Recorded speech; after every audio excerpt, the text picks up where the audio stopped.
Joining us now, Ambassador Anil Wadhwa. He was former Secretary East in the Ministry of External Affairs, currently a distinguished fellow with the Vivekanand International Foundation. He's also former Indian ambassador to Belarus, to Italy, to Thailand, Oman, a large number of countries as well.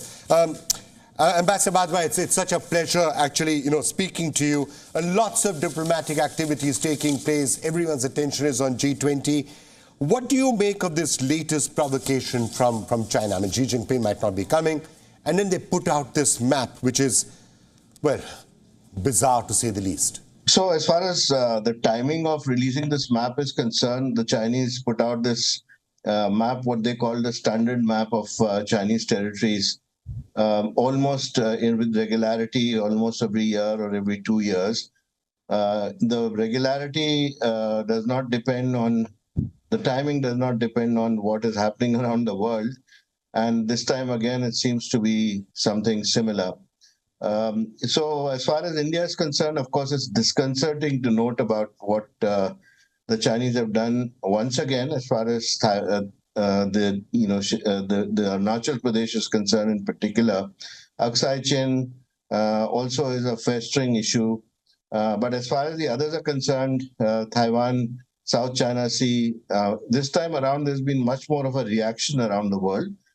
So if you look at the reaction from countries like, of course, Taiwan, but also from the Philippines and from Malaysia in particular, it's been Vietnam as well. So that reaction has come through much more strongly this year compared to the previous years.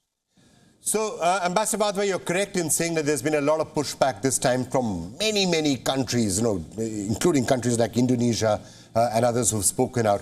But what China essentially seems to be saying is that if at any time in history we think we had a claim on a piece of land, then that's it. It's ours.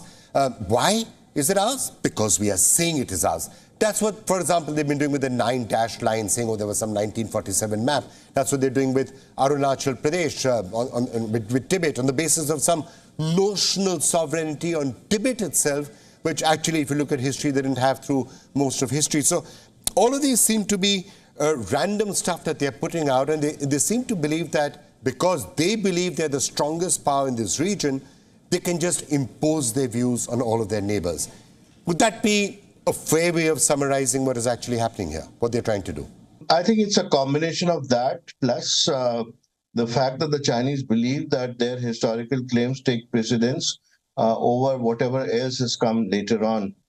In fact, if you look at the claim of India as far as McMahon Line is concerned, the Chinese, while they've settled the boundary question with Myanmar on the basis of the McMahon Line, but at the same time, they said that we don't recognize the McMahon Line as far as India is concerned.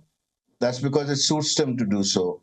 And of course, the 9-dash line claim has come about much later, again, based on historical claims of Trung He's voyages in the 14th century, regardless of the fact that there's been a permanent court of arbitration judgment which has gone in favor of Philippines, and that has held the view that the 9-dash line is illegal because we've had the UNCLOS, which has gone into effect subsequently in the 1980s.